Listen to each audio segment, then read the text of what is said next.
Hi everyone, my name is Carmen and I'm 42 years old.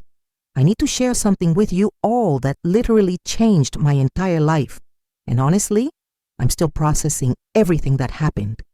You guys are going to think this story is absolutely insane, but I promise you, every single word of this is true. I've been married to my husband Jake for 18 years, and we have 2 kids together. My daughter Mia is 16, and my son Carlos is 13. For the past 2 decades, I've been what you'd call the ultimate family woman. I mean, I gave up everything for these people. I had dreams once. I wanted to be a graphic designer, had my own little freelance business going before the kids came along. But you know how it is, right? The family needs you, so you put your dreams on the back burner. And let me tell you, I didn't just put them on the back burner. I threw them in the trash and never looked back. Jake was building his construction company, working crazy hours. So I became the everything person. I was the one getting up at 5 in the morning to make lunches, driving to every soccer practice, every dance recital, every parent-teacher conference. I was the one staying up until midnight doing laundry, meal planning, making sure everyone had clean clothes and full bellies. But here's the thing that really gets me. I wasn't just taking care of my immediate family. Oh no, that would have been too easy. Jake's parents, Maria and Roberto, they lived just 2 blocks away from us, and somehow I became their personal caregiver too. Every Sunday dinner at our house. Every time Maria had a doctor's appointment, guess who was driving her? Every time Roberto needed help with his medications or his physical therapy exercises, after his hip replacement, there I was. And don't even get me started on Jake's sister, Isabella. This woman was 35 years old and still calling me every time she had a crisis. Boyfriend problems? Call Carmen. Car broke down. Call Carmen. Needed money for rent because she spent her paycheck on a shopping spree. You guessed it. Call Carmen. And every single time, I was there with open arms and an open wallet. I'm telling you all this because I need you to understand the kind of person I was. I was the glue holding everyone together. I was the one everyone depended on. For 18 years, I sacrificed my time, my energy, my dreams, my own mental health, everything, to make sure everyone else was happy and comfortable. And you know what? I thought that's what love looked like. I thought that's what being a good wife, a good mother, a good daughter-in-law meant. I thought if I just kept giving and giving and giving, eventually I'd get that same energy back. Eventually, when I needed them, they'd be there for me, the same way I'd always been there for them. But wait, this story is about to take such a dark turn, and what I'm about to tell you is going to make your blood boil. Because last October, I found out exactly how wrong I was about everything. It started with what I thought was just a really bad case of the flu. I'd been feeling exhausted for weeks. More than my usual exhaustion, like I could barely drag myself out of bed in the mornings. I was having these terrible headaches, my vision was getting blurry, and I kept getting these weird, dizzy spells where I'd have to grab onto something to keep from falling over. Jake kept telling me I was just stressed, that I needed to relax more. You're always running around doing something, Carmen. Just take a day off. Easy for him to say, right? Like the house was going to run itself. Like the kids were going to magically have clean clothes and home-cooked meals if I just decided to take a day off. But the symptoms kept getting worse. I remember one morning I was making breakfast, and suddenly the room started spinning so violently that I had to sit down on the kitchen floor. Mia found me there 20 minutes later, just sitting on the tiles, trying to make the world stop moving. "Mom, are you okay?" she asked, and I could hear the worry in her voice. "I'm fine, baby," I lied, because that's what I always did. Just felt a little dizzy for a second. But I wasn't fine. Deep down, I knew something was really wrong. The headaches were so intense that sometimes I'd lock myself in the bathroom just to cry without the kids seeing me. The fatigue was unlike anything I'd ever experienced. I felt like I was walking through quicksand every single day. Finally, after 3 weeks of this, Jake's mom, Maria, convinced me to go to the doctor. "Carmen, you look terrible," she said one Sunday after dinner. "You're pale as a ghost, and you can barely keep your eyes open. Go get checked out." So I made an appointment with Dr. Rodriguez, my primary care physician. He took one look at me and immediately ordered blood work. The results came back 2 days later, and let me tell you, that phone call changed everything. "Carmen, I need you to come in immediately," Dr. Rodriguez said, and I could hear something in his voice that made my stomach drop. "Don't drive yourself. Have someone bring you." I called Jake, but he was in the middle of a big job site meeting. "Can it wait until tonight?" he asked, sounding annoyed. "I'm dealing with a crisis here." A crisis. He was dealing with a crisis, while I was sitting there with test results that apparently couldn't wait another minute. So I called Isabella. "Hey, can you drive me to the doctor's office? It's kind of urgent." "Ugh, Carmen, I'm literally in the middle of getting my nails done. Can't you just take an Uber or something?" An Uber to potentially get life-changing medical news. Alone. That should have been my first red flag. But I was so used to being the one everyone relied on that I didn't even recognize how messed up their responses were. I just called a taxi and went by myself. Dr. Rodriguez didn't waste time with small talk. "Carmen, your blood work shows some very concerning numbers. Your white blood cell count is extremely low, and there are some other markers that suggest a serious autoimmune condition, possibly lupus. But there's something else." He paused, and I felt my heart start pounding. "There are signs that suggest you might be in early kidney failure. I'm admitting you to the hospital immediately for more tests and monitoring." The world tilted sideways. Kidney failure? Lupus? I was 42 years old.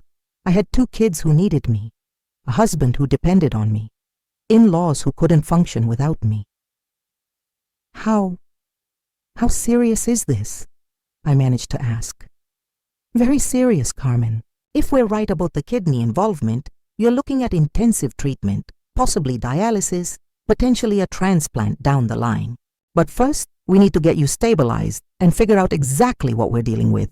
I called Jake from the hospital admission desk, my hands shaking so badly I could barely dial his number. "Jake, I'm at the hospital. Dr. Rodriguez thinks I might have lupus, and there's something wrong with my kidneys. They're admitting me for tests." Silence. Then, "What, right now?" "Carmen, I can't leave work right now. We're in the middle of pouring concrete, and if I leave—" "Jake," I interrupted, my voice breaking. "I might be in kidney failure." More silence. Then, "Okay, let me see what I can do. Maybe I can come by tonight after we wrap up here." Maybe he could come by tonight. His wife was being admitted to the hospital for potential organ failure, and maybe he could come by tonight. But you know what? I made excuses for him. I told myself he was just in shock, that he didn't know how to process this kind of news. I told myself that his work was important, that he couldn't just abandon a job site. I called the kids next. Mia started crying immediately, and I had to spend 10 minutes reassuring her that everything was going to be okay, that it was probably nothing serious, that Mommy would be home in a day or 2. Carlos got quiet, the way he always did when he was scared, and I could picture him processing this news in that careful way he had. "Will you be okay, Mom?" he asked, and my heart broke a little. "Of course, baby. Mommy's tough, remember? I'll be home before you know it." Then I called Maria and Roberto to let them know what was happening and to ask if they could help with the kids while I was in the hospital. "Oh no, Carmen," Maria said, and I could hear genuine concern in her voice.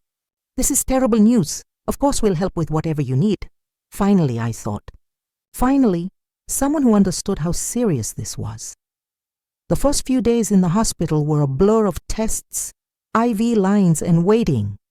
Waiting for results, waiting for doctors, waiting for my family to show up and be there for me the way I'd always been there for them. Jake did come that first night, but he stayed for maybe 30 minutes before saying he had to get home to the kids. The next day, he showed up for another brief visit, spent most of the time on his phone dealing with work calls, and left after 20 minutes. The job site is crazy right now, he explained, barely looking at me. And someone needs to be home with Mia and Carlos. Mia and Carlos, who were 16 and 13 years old, who were perfectly capable of being home alone for a few hours while their father visited their hospitalized mother. But here's where this story takes a turn that's going to absolutely shock you guys. On my third day in the hospital, the doctors delivered news that made my world collapse completely. The tests confirmed that I had systemic lupus erythematosus, and it had already caused significant damage to my kidneys. I was in stage 4 chronic kidney disease, just one step away from complete kidney failure. We need to start aggressive treatment immediately, Dr. Martinez, my new nephrologist, explained. High-dose immunosuppressants, steroid therapy, and we need to prepare for the possibility that you'll need dialysis soon, potentially a kidney transplant. The financial implications hit me like a truck. Even with insurance, we were looking at hundreds of thousands of dollars in medical bills. The medications alone were going to cost thousands per month. If I needed a transplant, we were talking about costs that could easily reach $500,000. I called Jake immediately to tell him what the doctors had said. His response? Jesus, Carmen, do you have any idea what this is going to cost us? Not how are you feeling, not what can I do to help, not we'll get through this together, just worry about money. Jake, I didn't choose to get sick, I said, trying to keep my voice steady. But we'll figure out the financial stuff. Right now, I need you to focus on the fact that your wife is seriously ill. I know you didn't choose this, he said, sounding frustrated. But we can't just ignore the reality of what this means for our family, for our finances, for everything we've worked for. Everything we've worked for. Like I hadn't been the one sacrificing my career for 18 years. Like I hadn't been the one giving up every opportunity for personal growth so that he could build his business and our family could thrive. But guys, that conversation was nothing compared to what happened next. And I'm warning you right now, this next part is going to make you so angry that you're going to want to reach through the screen and shake some sense into these people. On my 5th day in the hospital, I overheard a conversation that changed everything. I was lying in my bed, feeling weak from the new medications, when I heard familiar voices in the hallway outside my room. Jake's voice and his mother Maria's voice, and they were talking quietly, but not quietly enough. She's going to bankrupt us, Jake was saying. Do you understand what the doctors are talking about? We could lose the house. We could lose everything. I know, mijo, Maria replied. But what choice do you have? Maybe there are other options. I mean, if the treatment doesn't work anyway. My blood ran cold. If the treatment doesn't work anyway. What was he implying? Jake, you can't think like that, Maria said, but her voice was uncertain. Mom, I have to think about Mia and Carlos. I have to think about our future. Carmen's sick, really sick. And even if the treatment works, she's never going to be the same. She's going to need care for the rest of her life. And the medical bills, they're going to destroy us financially. I couldn't breathe.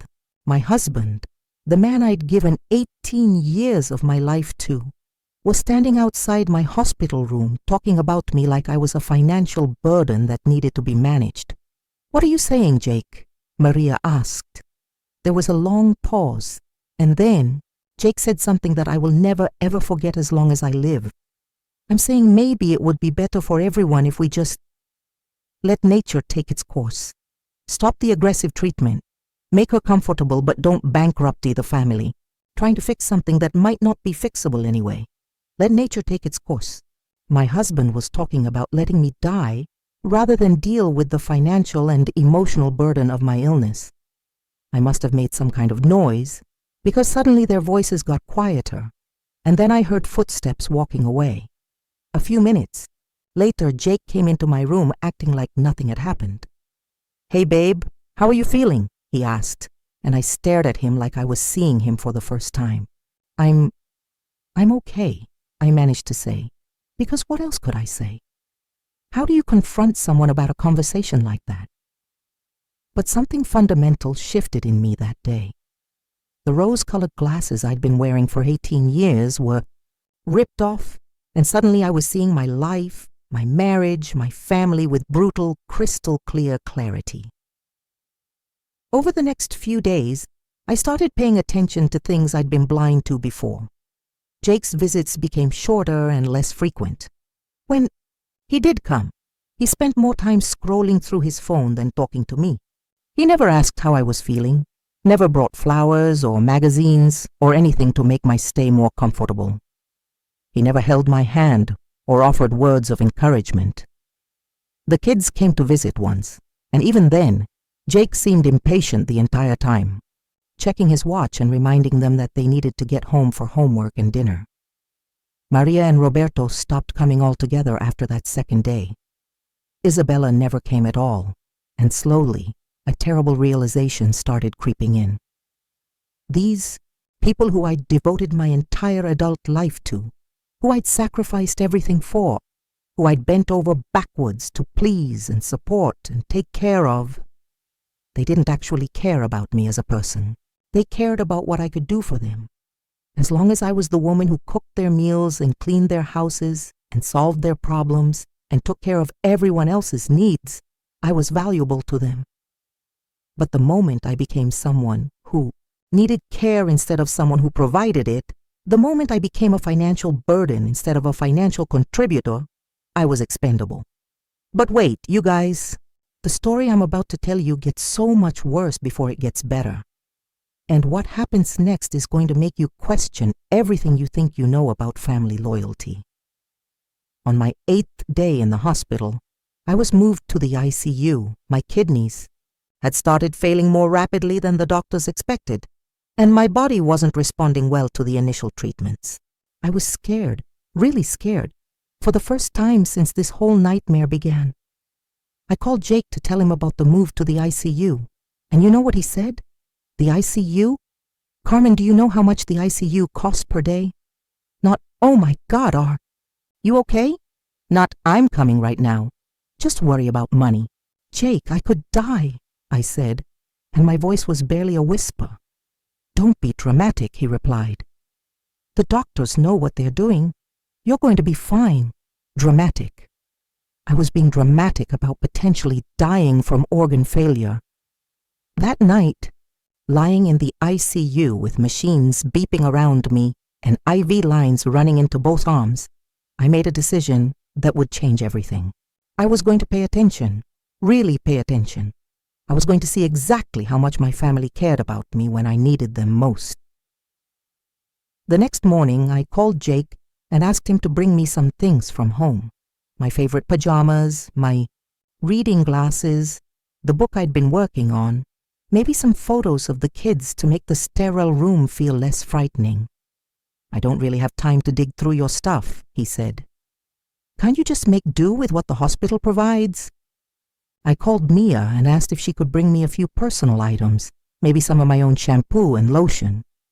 Dad says I can't drive to the hospital by myself, she said, and he's too busy to bring me, too busy to bring our daughter to visit her, seriously ill mother in the ICU. I called Isabella and asked if she could just stop by for a few minutes, maybe bring me a coffee from that place I like downtown. Carmen, I don't really do hospitals, she said. They give me anxiety. Plus, I'm super busy with work this week, too busy, too anxious, too inconvenient. One by one, I reached out to every person in my life who I'd always been there for, and one by one, they all had excuses.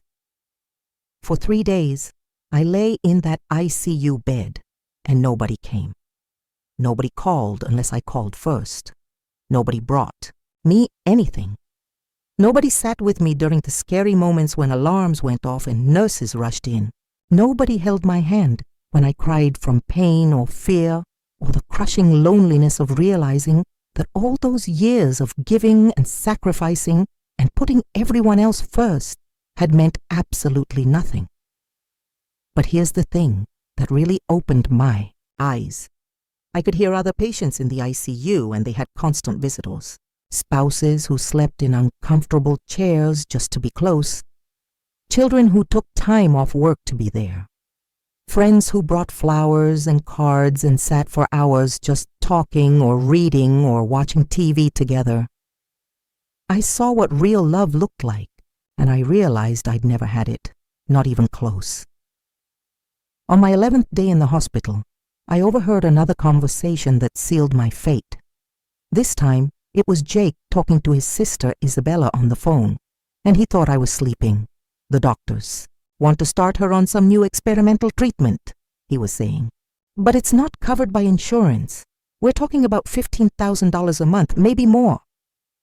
Jesus, Isabella replied, and I could hear her voice through the phone speaker. That's insane. You can't afford that. I know. And even if I could, what kind of life is she going to have? She's never going to be the same Carmen. She's going to be sick and tired all the time, in and out of hospitals, needing constant care. I mean, let's be realistic here. So what are you going to do? Isabella asked. Jake was quiet for a long moment, and then he said, I think maybe it's time to start thinking about other options. Long-term care facilities, places where she can get the care she needs without destroying our family financially. Other options, long-term care facilities. He was talking about putting me in a nursing home at 42 years old because taking care of me would be too expensive and too inconvenient. But then Isabella said something that made my heart stop completely.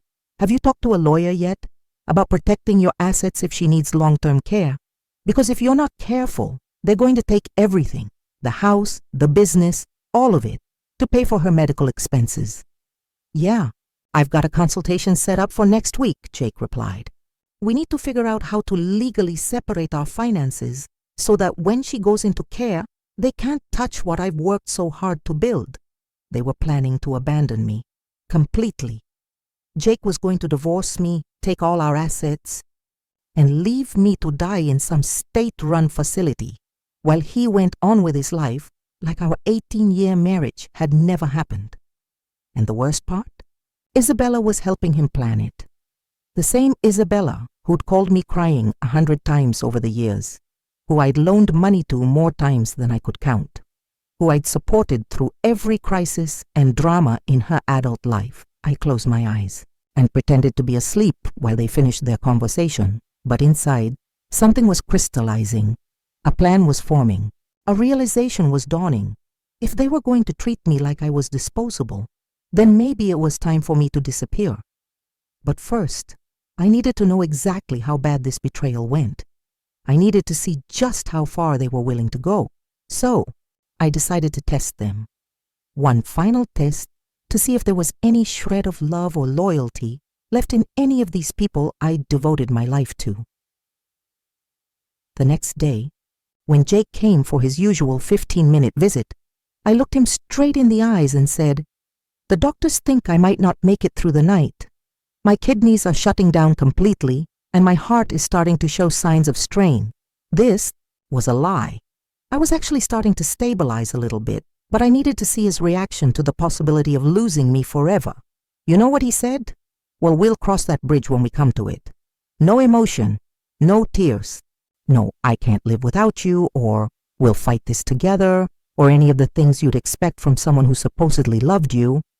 Just "we'll cross that bridge when we come to it." Like I was a problem to be solved instead of the woman he'd promised to love in sickness and in health. That night, I made a series of phone calls.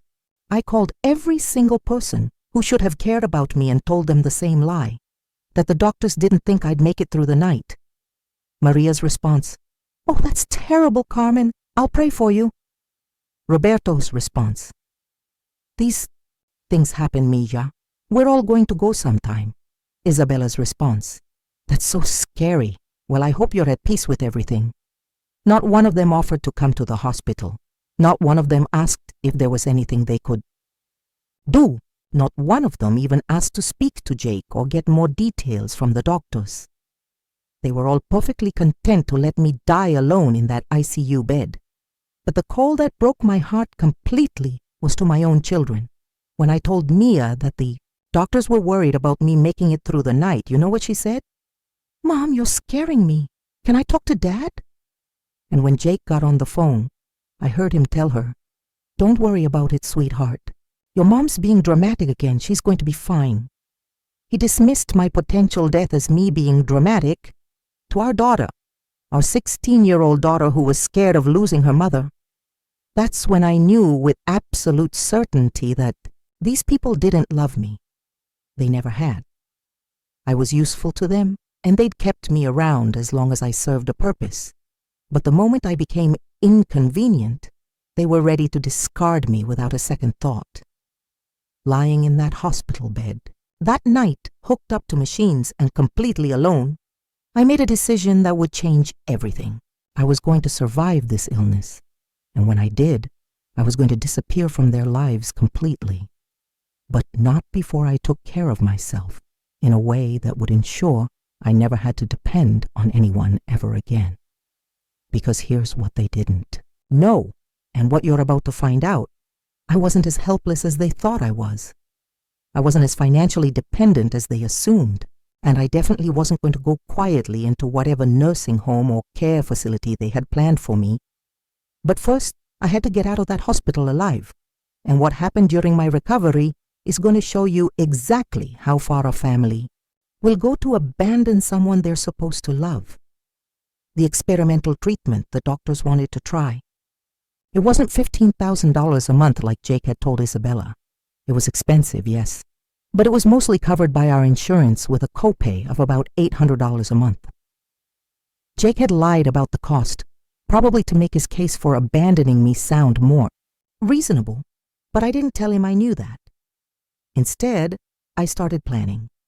See, there were things about our finances that Jake didn't know, things I'd kept private because I'd been raised to believe that a good wife didn't question her husband's decisions about money. But I'd been handling all of our household finances for 18 years, and I'd been smarter with money than he'd ever given me credit for. Remember how I mentioned I used to have a freelance graphic design business? Well, I'd never completely stopped working. Over the years, I'd taken on small projects here and there, wedding invitations, small business logos, social media graphics. Nothing huge, but steady work that brought in about $800 to $1,000 a month. Jake knew I did some design work from home, but he thought it was just a little hobby that brought in maybe $200, $300 a month. What he didn't know was that I'd been putting every penny of that money into a separate savings account that only I had access to. For 18 years, I'd been quietly saving money. By the time I ended up in that hospital, I had almost $180,000 in that account. I told myself I was saving for the kids' college funds, or maybe a surprise vacation for the family, or emergency money in case Jake's business ever hit a rough patch. But lying in that ICU bed, I realized I'd actually been saving for this exact moment. I'd been unconsciously preparing for the day when I'd need to take care of myself because no one else would. There was something else Jake didn't know about, and this is going to sound crazy, but bear with me. My grandmother, my mother's mother, had died 3 years earlier and left me some money. Not a huge inheritance, but about $50,000. Jake knew about the inheritance, but what he didn't know was how I'd invested it. I'd used that money to buy cryptocurrency back when everyone thought it was just a fad. Bitcoin, Ethereum, a few smaller coins that my research suggested had potential. I'd been quietly managing this little portfolio for 3 years, and with the way the crypto market had performed, that $50,000 had grown to almost $300,000. So lying in that hospital bed, listening to my husband plan to abandon me and take all his assets, I realized I actually had almost $500,000 that he didn't even know existed. But money was only part of my plan. The other part was more complex, and it required me to do something I'd never done before in my entire life: be deceptive. Over the next few days, I started playing a role. I became the grateful, submissive wife who understood that my illness was a burden on the family. I thanked Jake for his sacrifice in visiting me. I told him I was worried about the financial impact of my treatment. I even suggested that maybe we should look into less expensive options for my care. "You're being so brave about this," he said, and I could hear the relief in his voice. "I know this is scary, but we'll figure it out. We'll figure it out." Now that I was being compliant and agreeable, suddenly it was we again. I started documenting everything, every conversation, every visit, every phone call. I made notes about who came to see me and when, who called and what they said, who brought me things and who made excuses. I was building a record of exactly how I'd been treated during the most vulnerable time of my life. On my 15th day in the hospital, I finally started responding well to treatment. My kidney function improved enough that I was moved out of the ICU and into a regular room. The doctors were optimistic that with continued treatment and careful monitoring, I could avoid dialysis and live a relatively normal life. You'd think this would be good news that my family would celebrate, right? Wrong. When I called Jake to tell him that the doctors thought I was going to be okay, his response was, "Underwhelming." "That's great, Carmen. So when do you think you'll be able to come home and get back to normal?" Get back to normal, he wanted. To know when I'd be healthy enough to resume taking care of everyone else again. "The doctors want to keep me for a few more days," I said. "And when I do come home, I'm going to need help for a while. I'll be on new medications that might make me tired, and I'll need to take things slowly while my body adjusts." Silence on the other end of the line. "Jake, are you there?" "Yeah, I'm here. It's just, Carmen, I can't take time off work to play nurse. The business is at a critical point right now, and I'm not asking you to play nurse," I interrupted. "I'm asking for help from my husband while I recover from a life-threatening illness." "You're going to be fine," he said, sounding annoyed. "The doctor said so. You just need to take your medications and rest. You don't need me hovering over you." That conversation confirmed everything I needed to know. Even faced with the possibility of losing me forever, Jake hadn't developed any appreciation for me as a person. He'd just been waiting for me to get better so I could go back to being useful to him again. But here's where my plan really started coming together, and I'm warning you. What I did next might seem extreme, but after everything you've heard, I think you'll understand why I felt I had no choice. I started making preparations to disappear. First, I transferred all of my crypto investments to a new digital wallet with maximum security protocols. Then I started converting some of my savings into prepaid credit cards and gift cards that couldn't be traced back to our joint accounts. I researched countries with good healthcare systems and low costs of living, places where an American with some money could live comfortably and anonymously. I wasn't planning to run away immediately. I needed to be strategic about this. I needed to recover fully, get my strength back, and make absolutely sure that my family's abandonment was complete and irreversible before I made my move. On my 18th day in the hospital, I was finally discharged. Jake picked me up, but he spent the entire drive home complaining about how much the parking had cost him over the past 3 weeks and how far behind he was on work projects. When we got to the house, I expected maybe a welcome home sign or at least a clean house and a home-cooked meal. Instead, I found 3 weeks' worth of dirty dishes in the sink, laundry piled everywhere, and a refrigerator full of takeout containers and expired food. "Sorry about the mess," Jake said, not sounding sorry at all. "We've been busy." Too busy to wash a dish or throw away rotten food, but not too busy to order takeout every night for 3 weeks. Mia and Carlos were happy to see me. I'll give them that. They hugged me and told me they'd missed me, but within an hour, they were both asking when I'd be feeling well enough to do their laundry and make their favorite dinners again. Even my own children saw me primarily as someone who provided services for them. That first week home was eye-opening in ways I never could have imagined. I was weak, still recovering, dealing with medication side effects, and struggling to adjust to my new reality. I needed help with basic things like grocery shopping and cleaning, Tasks that had been second nature to me before, but now exhausted me completely.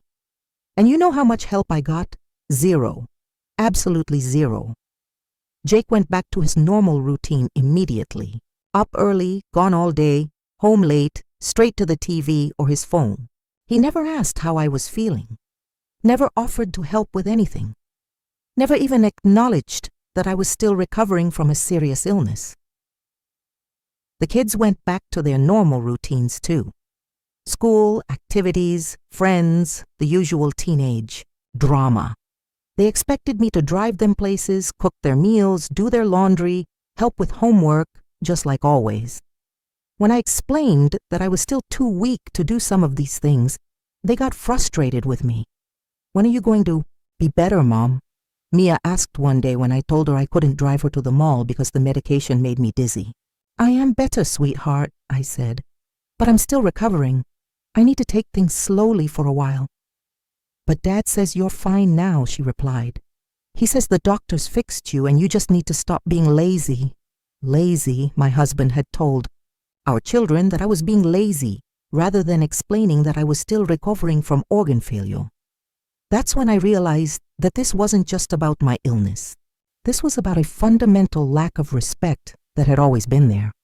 I'd just been too busy serving everyone to notice it. I started testing them again.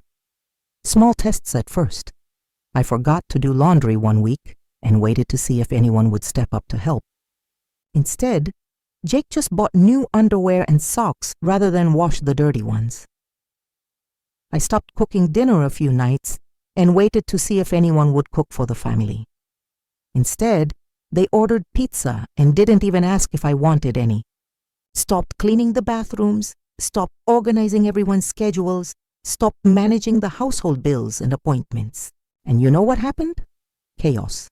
Complete chaos. But rather than appreciating how much work I'd been doing all these years, they just got angry with me for not doing it anymore. "What's wrong with you lately?" Jake asked after he couldn't find a clean shirt for an important meeting. "You used to have everything organized. Now I can't find anything." "I used to do your laundry for you," I corrected. "I'm still recovering, so I thought maybe you could handle washing your own clothes." "I don't have time for that," he said, like it was the most ridiculous suggestion in the world. "That's what you do. That's what you do. Not that's something you help with, or that's something we share." That was my job, my responsibility, my purpose in his life. 3 months after I came home from the hospital, I was feeling strong enough to start making my real plan. The doctors had declared my treatment a success, my kidney. 3 months after I came home from the hospital, I was feeling strong enough to start making my real plan. The doctors had declared my treatment a success. My kidney function had stabilized. And while I need ongoing medication and monitoring, I was no longer in immediate danger. But my family? They were exactly the same as they'd always been. Actually, they were worse, because now they resented me for having been sick in the first place. Jake had started making comments about the medical bills, even though our insurance had covered most of the costs. "We're going to be paying this. Off for years," he'd mutter while looking at the statements. Never mind that my illness wasn't a choice I'd made, or that we could afford the payments without any real hardship. The final straw came on a Tuesday in February. I'd been home for 4 months, and I was having a follow-up appointment with my nephrologist. Jake was supposed to drive me because I was still nervous about driving long distances alone, and the doctor had specifically requested that a family member come to discuss my long-term care plan. The morning of the appointment, Jake announced he couldn't take me because a client needed to meet about an urgent project.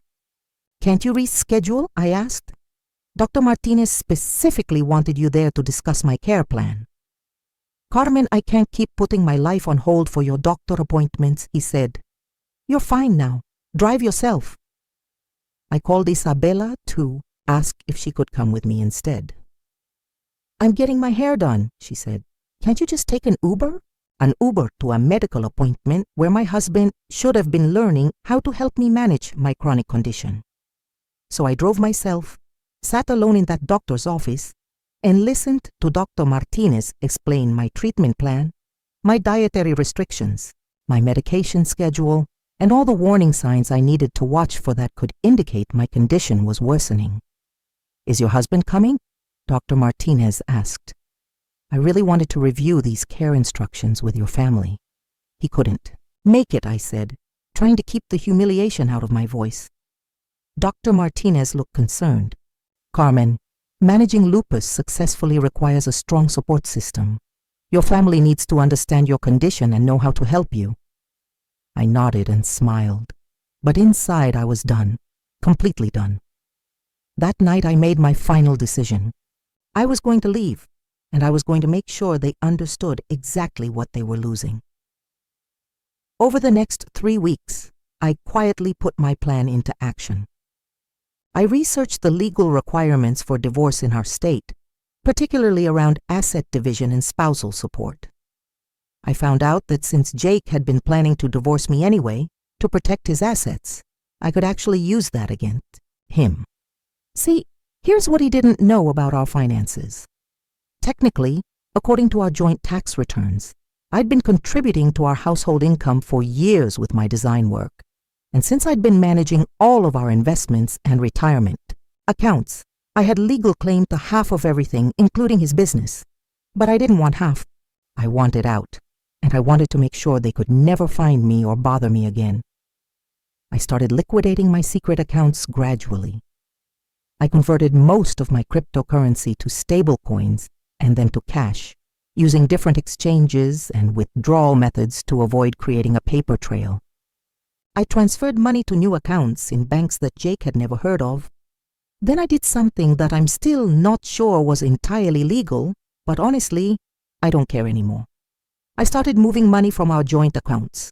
Not all of it, and not in ways that would trigger any automatic alerts, but steady amounts over several weeks. See, I'd been managing our finances for 18 years. I knew every account, every investment, every automatic payment. I knew exactly how much money moved through our accounts each month and what would look normal versus what would raise red flags. Jake never looked at our bank statements. He just assumed I was handling everything correctly, like I always had.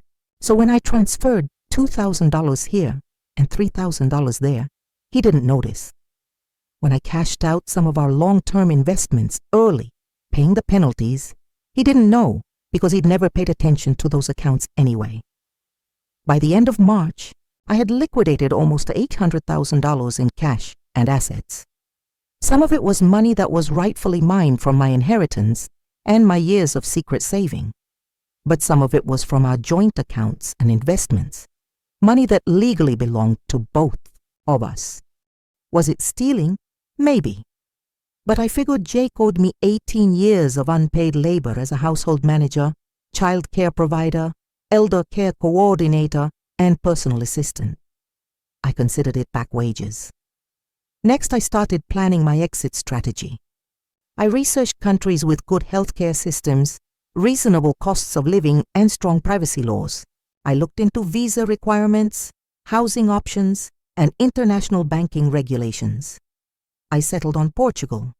They had excellent healthcare, a growing expat community, a relatively low cost of living, and investment visa programs that would allow me to become a legal resident. Plus, they had strong banking privacy laws and didn't have automatic information sharing agreements with the US for accounts under certain amounts. I applied for my investment visa quietly, using a Portuguese lawyer I found through online expat forums. I wired the required investment amount to a Portuguese bank account and started the process of becoming a legal resident. But before I left, I wanted to give my family one final chance to show me they cared. I wanted to see if there was any possibility that they'd actually miss me when I was gone, or if they'd just be annoyed about having to handle their own responsibilities. So I planned a test. I told everyone I was going to visit my college roommate in California for a long weekend, Thursday through Monday. I said she was going through a difficult divorce and needed support. That's fine, Jake said without looking up from his phone. Just make sure there's food in the house before you go. Not, I'll miss you, or have a safe trip, or tell me about your friend's situation. Just make sure there's food in the house. I didn't prepare any food. I didn't do laundry before I left. I didn't organize anyone's schedule or leave instructions for anything. I just packed a small bag and left. I actually did go to California, but not to visit a friend. I went to finalize my visa paperwork at the Portuguese consulate and to open an international bank account that would allow me to access my money from anywhere in the world. While I was gone, I waited to see if anyone would call or text to check on me. Jake texted once. Where did you put the kids' soccer schedules? That was it. No how's your friend or hope you're having a good trip.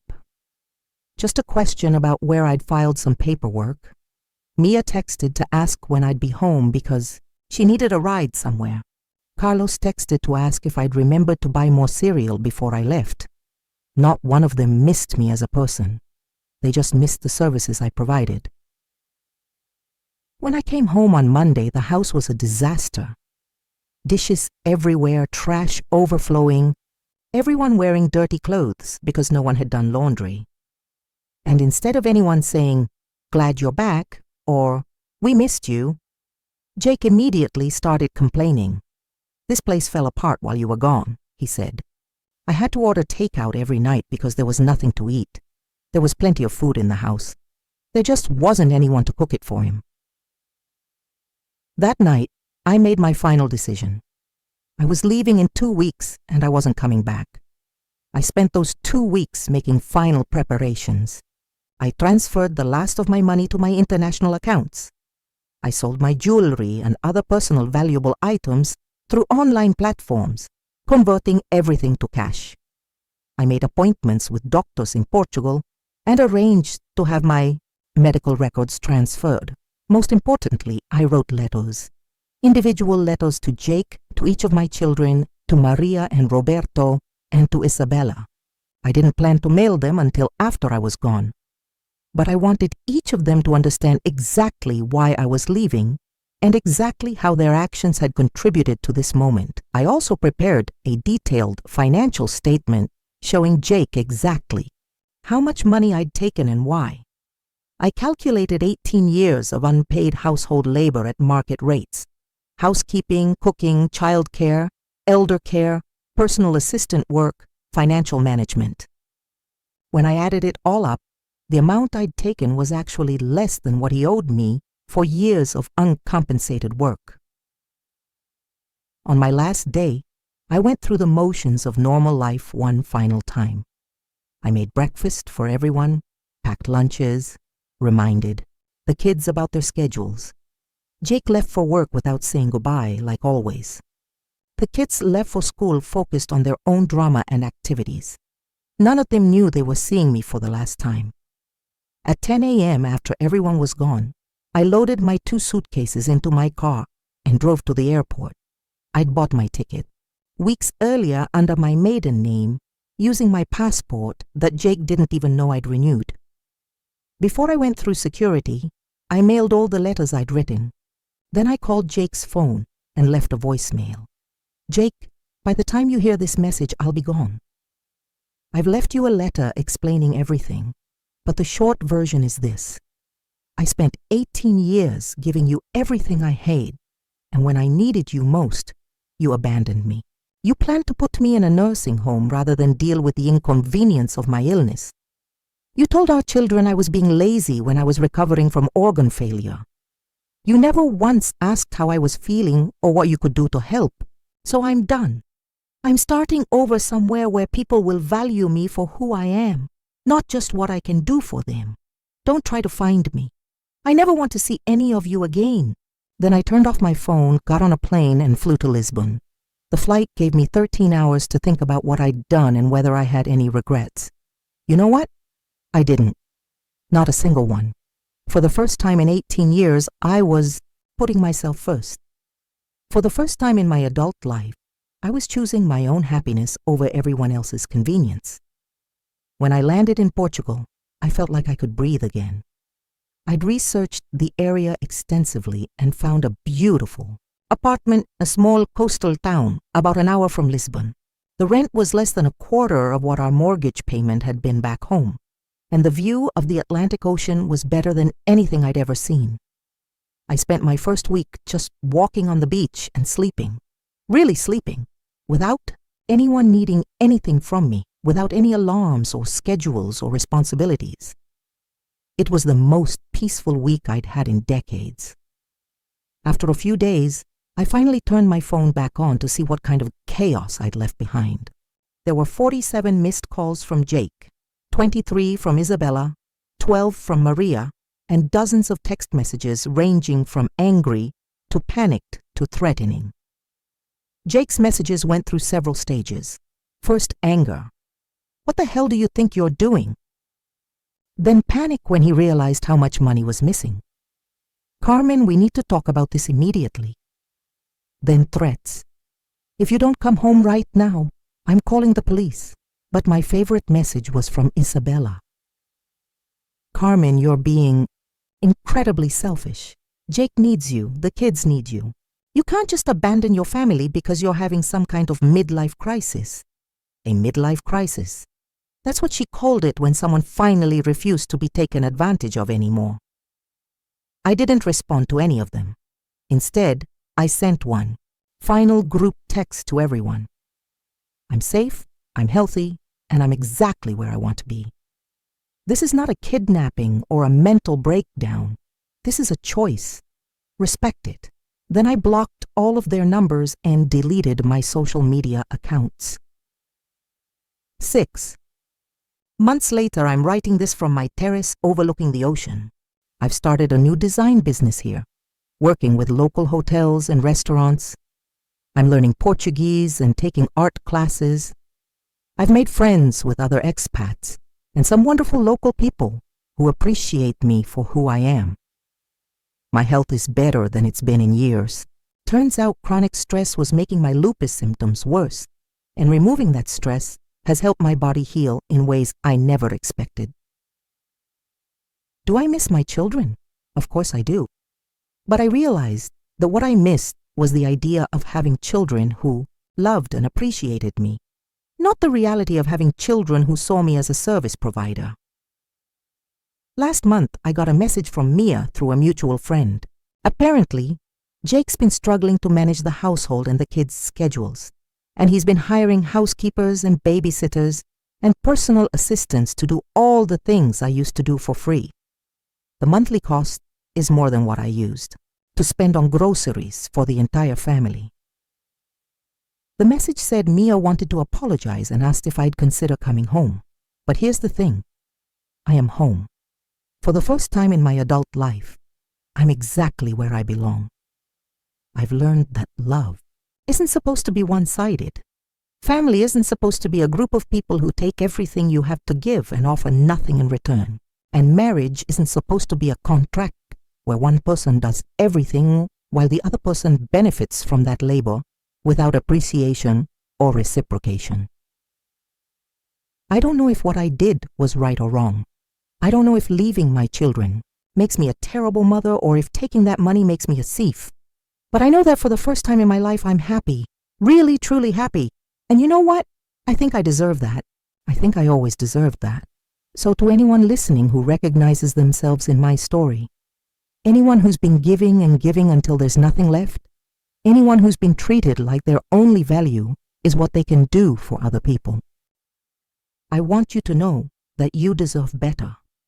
You deserve to be loved for who you are, not just what you provide. And sometimes the only way to find that love is to stop accepting anything less. That's my story. That's how I went from being everyone's doormat to finally putting myself first. It wasn't easy, and it definitely wasn't conventional, but it was necessary.